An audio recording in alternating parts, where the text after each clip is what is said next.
Every year, Biggin Hill hosts an airfair that has become one of the longest established air shows in the world. Although today Biggin is a busy regional airport, it is its proud heritage as the world's most famous fighter station that ensures the crowds keep coming back.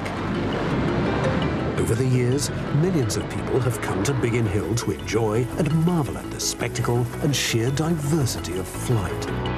From airships to supersonic jets, early aircraft to breathtaking aerobatics. Many of the country's most popular display teams are also part of Biggin's great heritage.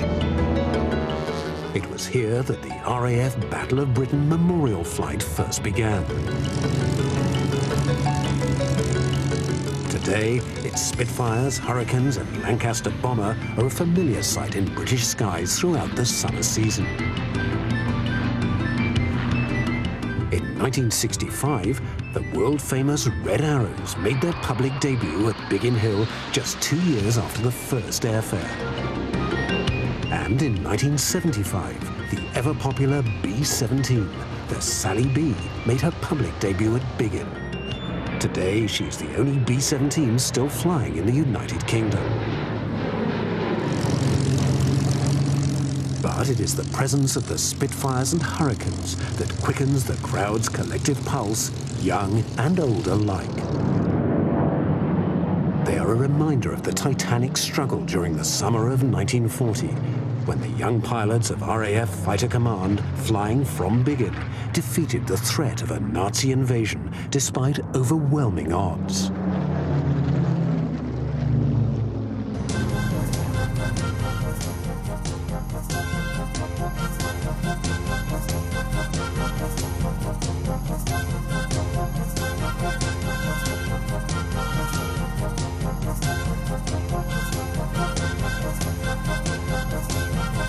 The origins of the airfair lie with the enthusiasm and vision of an RAF squadron leader, Jock Maitland, who in 1963 was managing the civilian side of the airfield.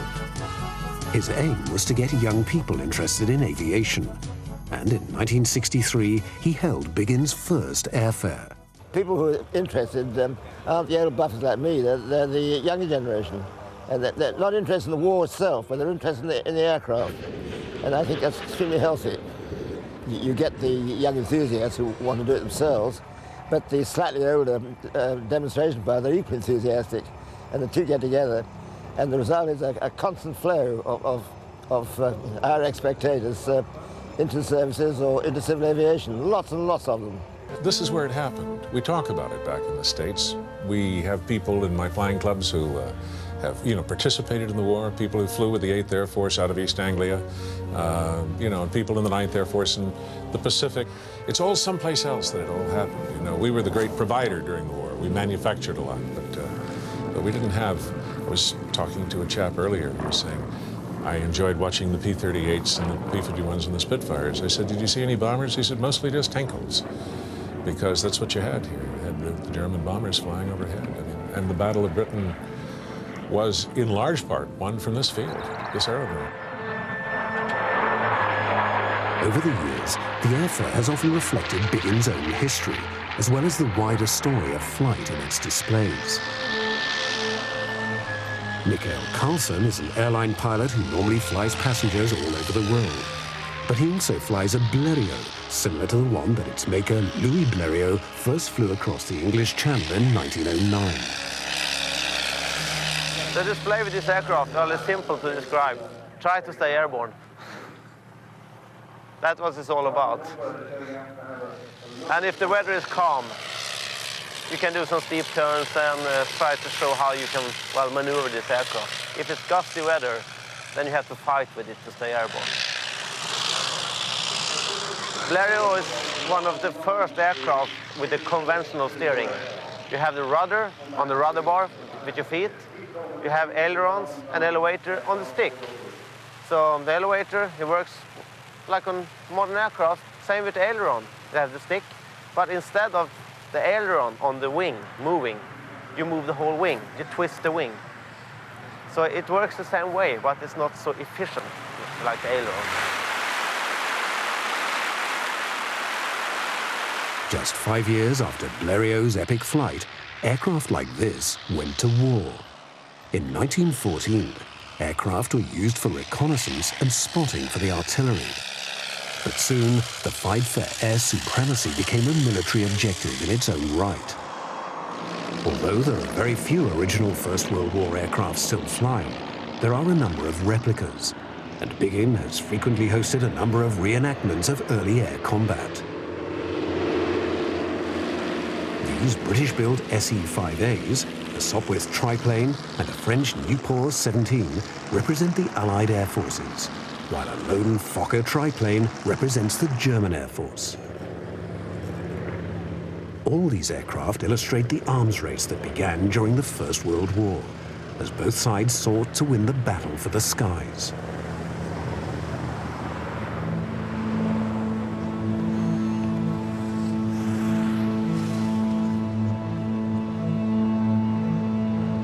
Although most of the air combat took place in the skies over Flanders and France, Biggin Hill's role as a fighter base for the defense of London began to evolve. The de Havilland Tiger Moth played an important role in training both military and civilian pilots.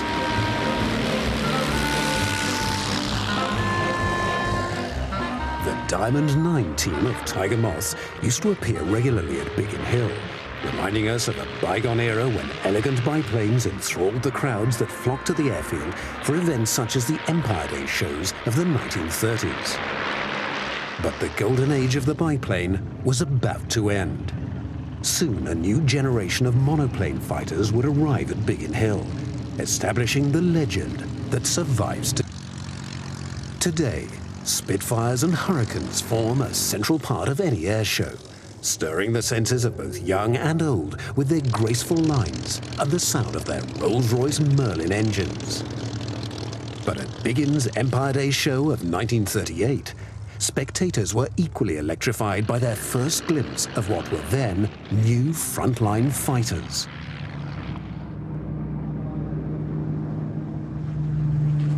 In 2004, the sight and sound of 10 Spitfires and Hurricanes recreating a scramble had an added poignancy because of their historic association with the airfield.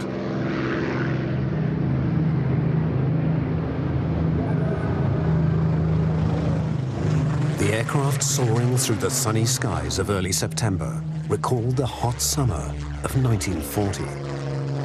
Then, Biggin Hill was the principal fighter station for London's defence.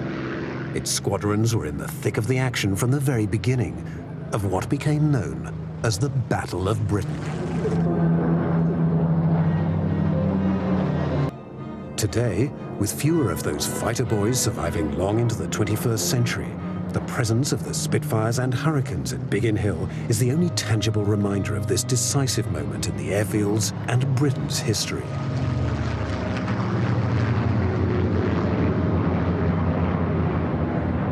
Although most Spitfires flying in the world today are later marks that entered service after the battle, the RAF's Battle of Britain Memorial Flight regularly displays its Mark II, which entered service in August 1940. She flies in the colours of No. 603 Squadron, in whose service she was shot down during October 1940, following combat with a Messerschmitt Bf 109. The damage was eventually repaired, but this Spitfire's fighting days were over, as new marks were already entering service. Biggin Hill is the ancestral home of the Battle of Britain Memorial Flight, as it was here that its predecessor, RAF Historic Aircraft Flight, was formed in 1957, around a nucleus of a Hurricane and 3 Spitfires. Today, the BBMF's fighters carry paint schemes that honour individual units and the many theatres of conflict in which the RAF served during the Second World War. For example, this Spitfire Mark V flies in the markings of the Western Desert Air Force during the Tunisian campaign of 1943. The BBMF also has 2 Hurricanes, including the last aircraft to come off Hawker's production line in 1944. Although she never actually saw RAF service, she flies in the markings of No. 5 Squadron from its time in Southeast Asia, where Hurricanes equipped with rockets proved very effective against Japanese forces hidden in the jungles of Burma. Today, with fewer fighter boys of 1940 left to share their experiences with younger generations, the role of the BBMF becomes ever more important in providing a fitting reminder of their courage and sacrifice. Although the BBMF was formed to provide a flying memorial to those who served in fighter command, the acquisition of the only airworthy Lancaster bomber in Europe widened the flight's scope. The Lancaster has regularly appeared at Biggin, and although it was primarily known as a fighter station, there is always someone in the crowd who served in RAF Bomber Command for whom the Lancaster stirs powerful memories. Following Germany's ill-judged declaration of war on the United States in December 1941, American aircraft soon became a regular sight in British skies. The airfare has always included an impressive array of American warbirds. But there is no doubt that it is the B-17 Sally B that always commands pride of place, especially at Biggin, as it was here that she made her debut in 1975. In 2002, she flew in formation with 2 Mustangs to mark the 60th anniversary of the United States Army Air Force's arrival in England. Although the bombers were based mainly in Britain's eastern counties, many a badly damaged B-17 had to make a forced landing at Biggin, unable to fly on any further.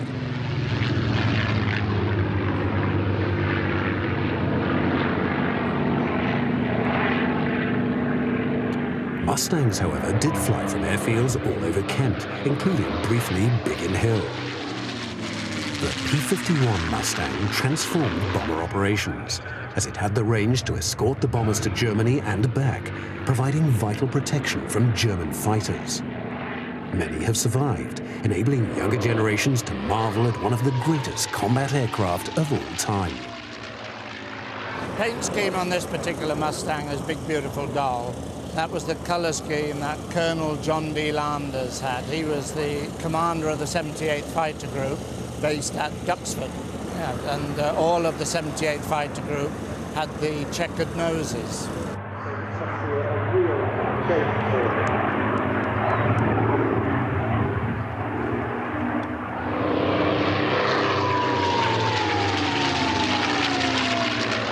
Of jets were beginning to make their mark in Korea. The F-86 Sabre was a groundbreaking design that defined the shape of jet fighters to come. The aircraft flying at Biggin is the world's oldest flying example.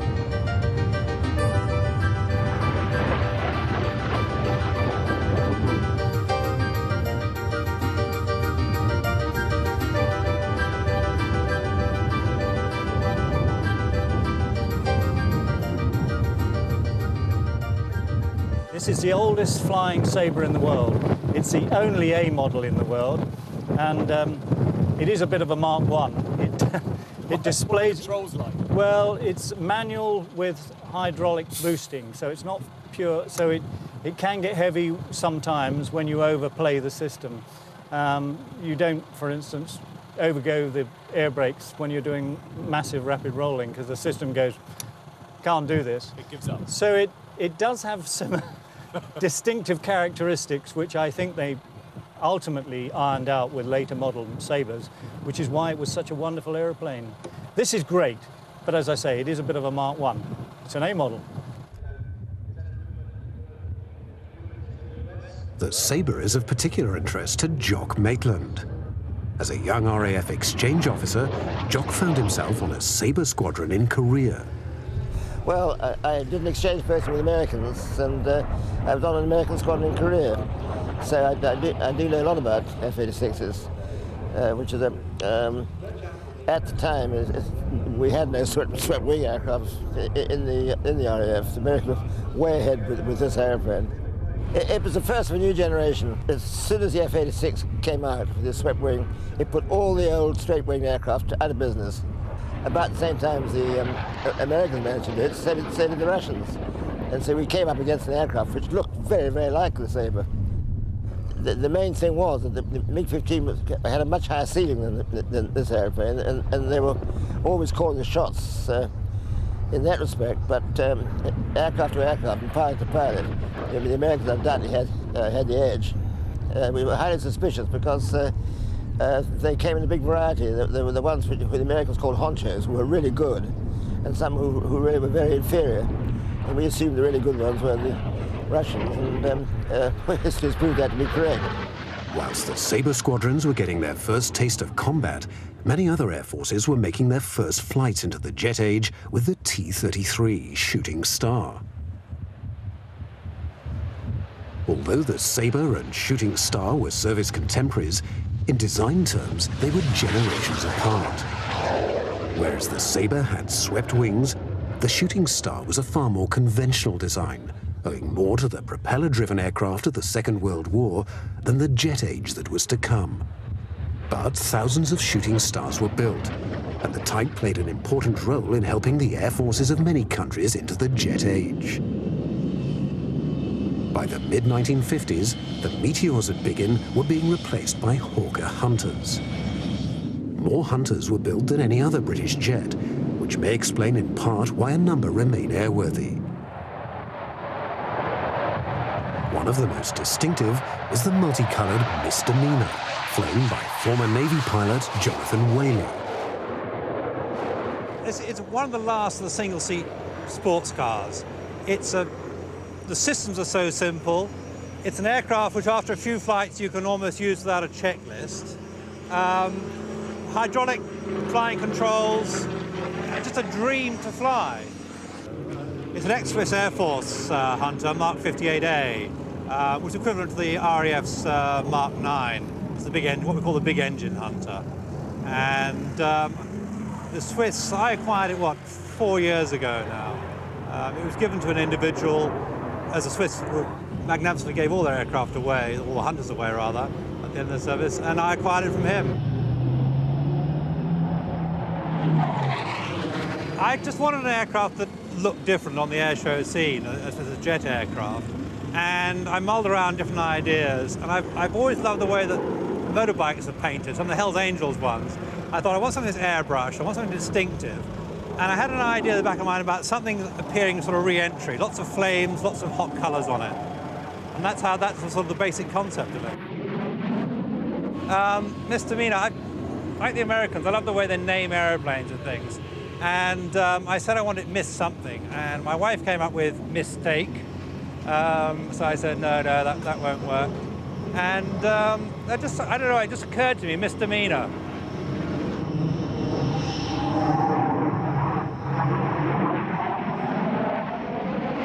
You'll see me do a lot of derry turns. It's very nice to fly, and if you're going to have to reverse a direction, it's just a little different way of doing it rather than simply turning around and going the other way. So I think, yeah, you see me throw a lot of derry turns into a display. Hunters were the last aircraft to be stationed at Biggin when in 1958 operational flying came to an end. Britain was in the depths of the Cold War, and the threat of Soviet bombers sweeping across the North Sea meant that Britain's aerial defences moved to the northeast of the country. Biggin Hill's taxiways were reinforced to accommodate Britain's nuclear bombers, the V-Force. During the airfares of the 1980s and early 90s, the Avro Vulcan was a regular visitor. The spectacular power of its 4 Bristol Olympus engines and its delta-wing design gave the Vulcan an almost fighter-like performance. Its display was always one of the most eagerly anticipated by the visitors to the Biggin Hill airfair. Today's travellers expect to be able to travel further. Part of the reason for the airfair's success over the years has been its ability to put on displays that reflect the diversity of flight. One of the most unusual display teams to fly at Biggin consisted of 4 airships of the Lightship Group. It was a brilliant display, which included tight formation flying and opposing approaches, just like any normal display team. It's just that everything was rather slower and more graceful than perhaps regular airshow enthusiasts are used to.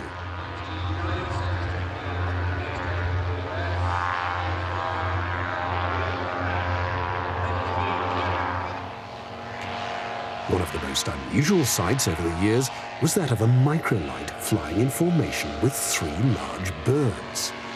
The birds were cranes trained to fly with French ecologist Christian Moulec. There is a serious purpose behind this display.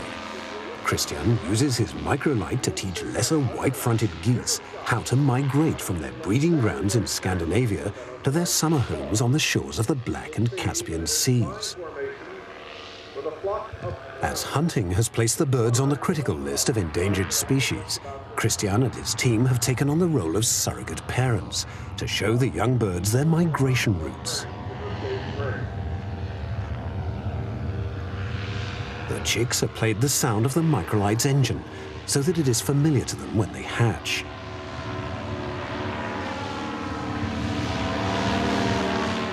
But apparently the lesser white-fronted goose is not reliable enough for air shows, and so it was up to the cranes to put on the demonstration.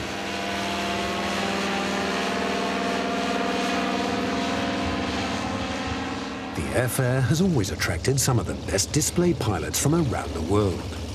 2 trophies are awarded each year for the best solo and best team display. Will Curtis won the trophy in 2003 for his stupendous display in a Russian-built Sukhoi Su-26. I think it's practice and experience on the job. I mean, you know, every time I fly at a display, I learn a little bit more, and I think that, you know, I don't think one ever stops learning. So in the first instance, practice, determination to do better. A certain amount of self-criticism is very healthy, but above all, it's practice. Well, this is a Sukhoi 26, and it was commissioned in the mid-1980s by the Russian government, who were concerned at that stage that the Americans were winning at world level, and that they felt they were being held back by their aircraft. So they asked Sukhoi Design Bureau to design them an aircraft, but they never gave them a budget. The aircraft was designed and built totally without regard to cost. And I think it's probably the first and the last time that a national government will fund a military design bureau to create what is essentially a sports aircraft. We've taken that, we've modified it, we've increased the power in it. It's now 460 horsepower for a 700-kilo aircraft. It has a 2.6-meter 3-blade propeller. It's really quite a serious aerobatic tool, and that helps me to put on the show that I fly.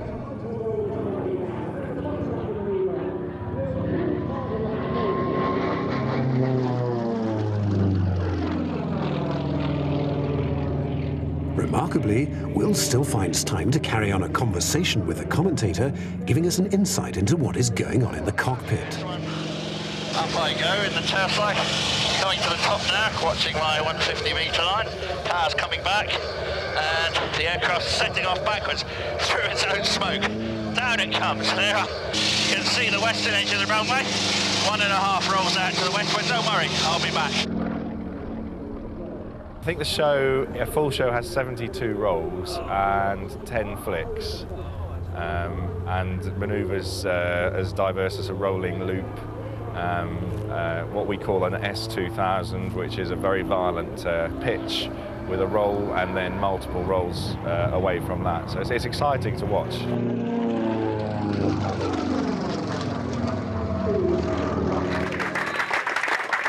Another recipient of the Best Solo Display trophy was the great Russian display pilot Anatoly Kvotsov.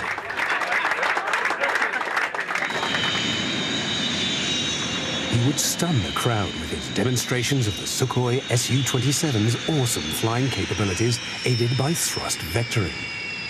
This technology enables the pilot to change the direction of the engine's thrust, which is why a heavy aircraft like the Su-27 looks so maneuverable.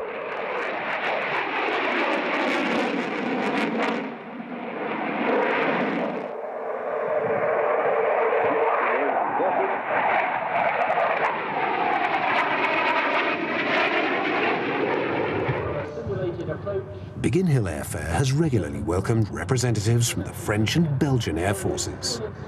In 2002, the Best Solo Display was awarded to Rudy Schockens in his Belgian Air Force F-16 Fighting Falcon. The F-16 is one of the greatest combat aircraft of all time, and although production began back in the mid-1970s, the US Air Force plans to operate it beyond 2020, while other users will operate their aircraft beyond 2030. Over 800 F-16s have been purchased by European air forces, and Rudy's display showed us why its maneuverability and speed have earned it its formidable reputation.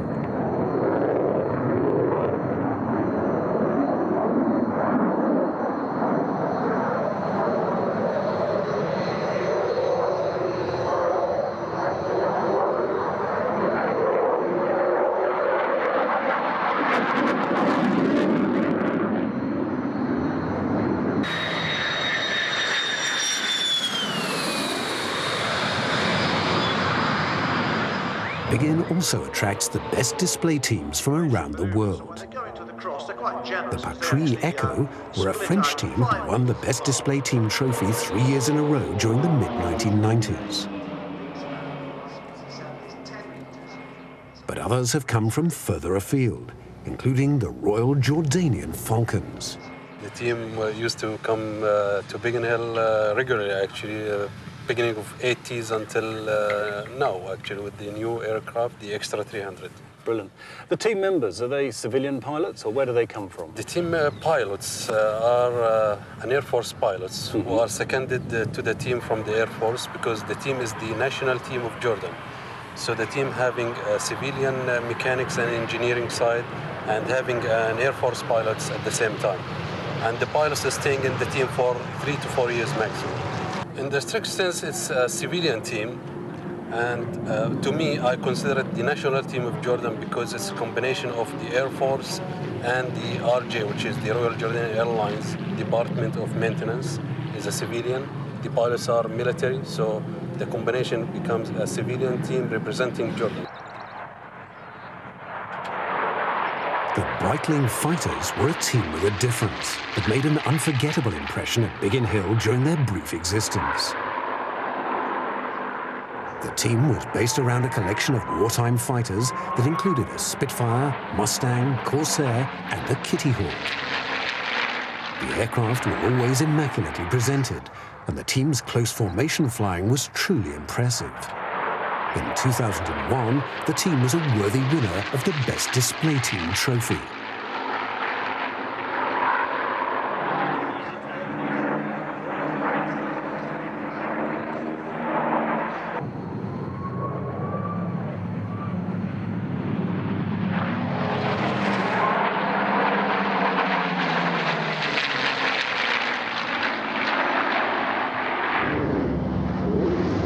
Airfare has always attracted displays by aircraft not seen elsewhere in British skies.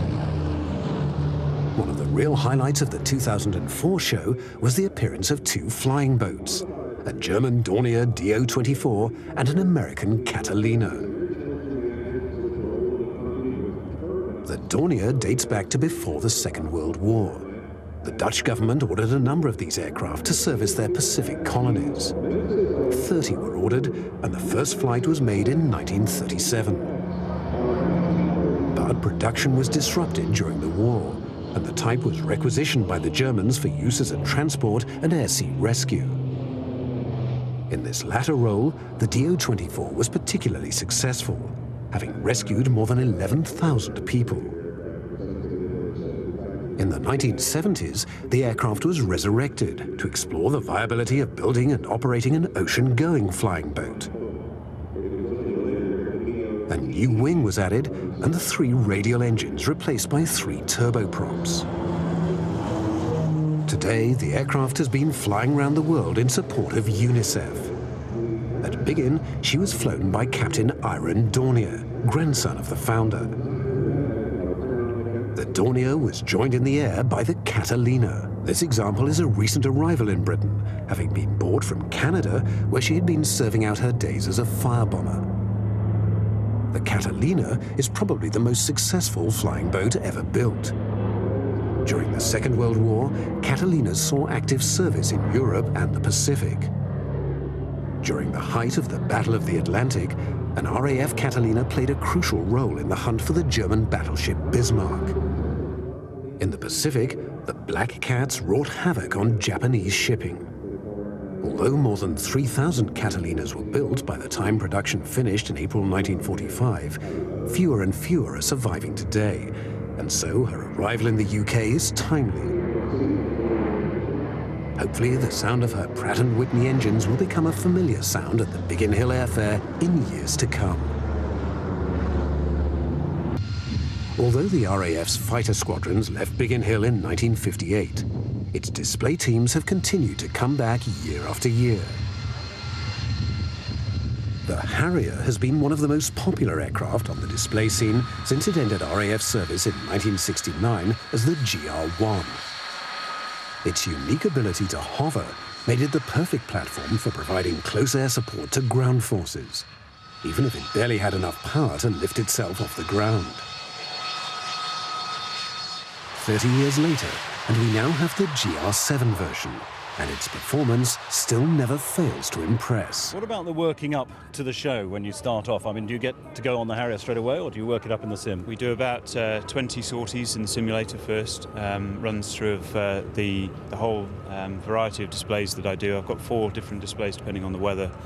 So I run through about 20 shows. Then I go into the aircraft and basically work the height down from 5,000 feet all the way down to the minimum that I do, which is 500 that you'll see today. And who approves the final signing off to go and do displays? Well, the Harrier squadrons are under the auspices of AOC3 Group. He's the senior man in charge. He comes to see me, and he saw me on the 1st of May and approves my display, having seen that it's safe and worthy of public scrutiny. Now, 20 Squadron Royal Air Force is the OCU for Harriers. That's right. You must be taking a number of people through all the time. How many guys to get through a year? Difficult to say numbers. We've usually got at least 2 to 3 courses of 4 people at any one time. It takes them about 8 months to get through the full course. And in addition to that, we have postgraduate courses of weapons instructors, electronic warfare instructors and so on. So at any one time we've got about 20 students on the OCU. Where would they have come from? Would they come from helicopters or fast jets? Or? Usually they're straight through from fast jet training they come to us, and then we get a few crossovers, some from helicopters, we've had a few from Hercules, and just recently a few from the New Zealand Air Force coming over and converting to the Harrier. Now, your show, it's new to you, obviously, this year. You've had to put the sequence together. What do you consider is your pièce de résistance in the display? Well, I think that the thing that most people like is the bow, but certainly all of the hovering is unique to the Harrier and therefore great for the crowds to see. But the backwards translation, again, it's just ridiculous for an aircraft to be able to do that, so it's good to show that. And then the bow to say hi to the crowd and thank them for coming to see the show.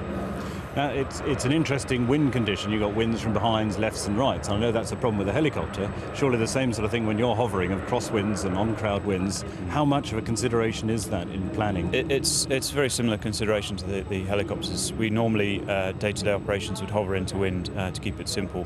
But provided the winds are light, as it is today, it's usually no problem. But obviously I have to think about the effect that that's going to have on my display and how I'm going to counter that to make sure I stay in the same place. Now, the Harrier's equipped with the windsock that you can see just in front of the flight deck. Is that literally a windsock, that wind vane up there? Absolutely. It's a bit of an analog repeater of a digital image that we've got inside. We have the rudder ball that you would have in normal aircraft, which is an indicator of side slip, even in the hover. But for the most basic and probably the most reliable information that you can get, we just look at the windsock, and that will tell me exactly where the wind's coming from while I'm hovering. Well, Tony, it's a magnificent display. We saw you display earlier on. Thank you very much, Johnny, and enjoy the rest of the season. Thank you very much. Cheers.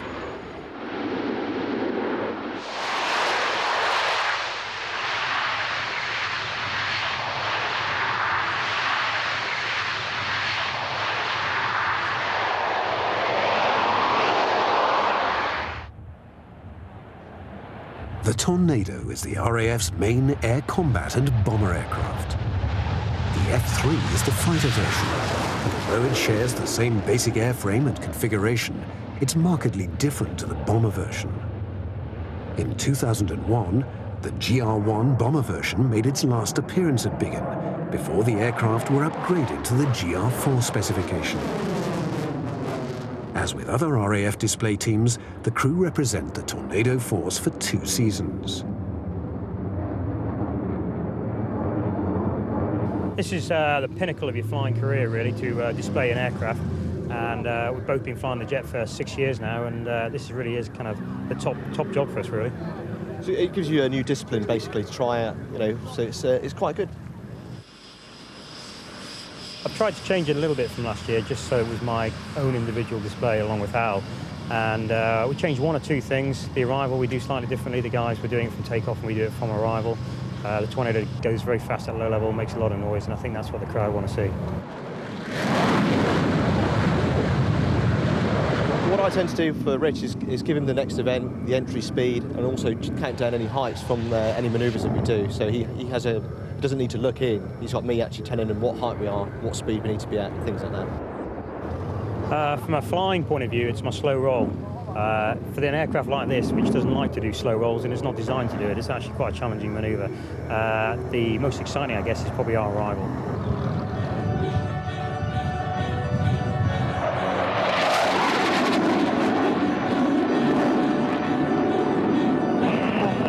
Both versions of the Tornado have appeared regularly over the years, despite enormous pressures of operational requirements in the Balkans and Iraq.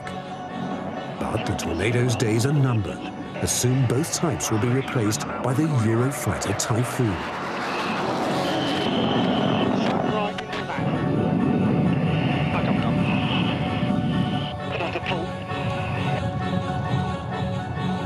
Left 305.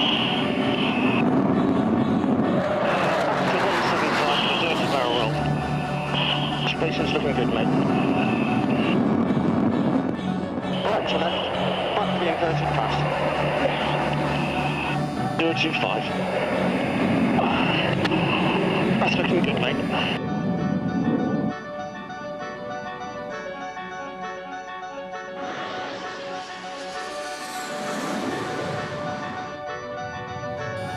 Tornado, thanks very much. Very nice display. Application convenient left on contact 129.4. They're also the RAF's oldest team, making their public debut at Biggin Hill in 1965. Up until then, individual squadrons would put forward a display team for the season. Thus, we had the red-finned Lightnings of number 56 Squadron, known as the Firebirds. Arguably the best known were Treble 1 Squadron's Hunters, known as the Black Arrows. In 1999, the Reds marked their 35th anniversary with a formation flypast with a Black Hunter and a Folland Gnat, which was the team's first aircraft. 40 years on, and the Reds are still as popular wherever they fly. Today, they fly the Hawk, which is the RAF's jet trainer. The Red Arrows are renowned for their close formation flying. The aircraft are barely 6 feet from each other. Following the formation sequences, the team then splits into two. One group then performs a series of close formation passes, while the other performs the opposition passes that seem to take them within inches of each other. The combined closing speeds are around 800 miles per hour, so there is absolutely no room for error.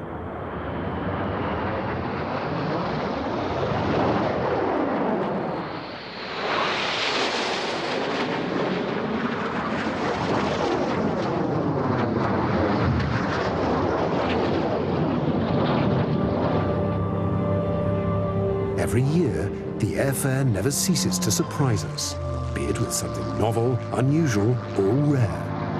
Whatever it is, we're constantly reminded what a remarkable journey the story of flight has become. But it has become something of a Biggin Hill tradition to end the show weekend with a display that cuts straight to the heart of the airfield's dramatic history.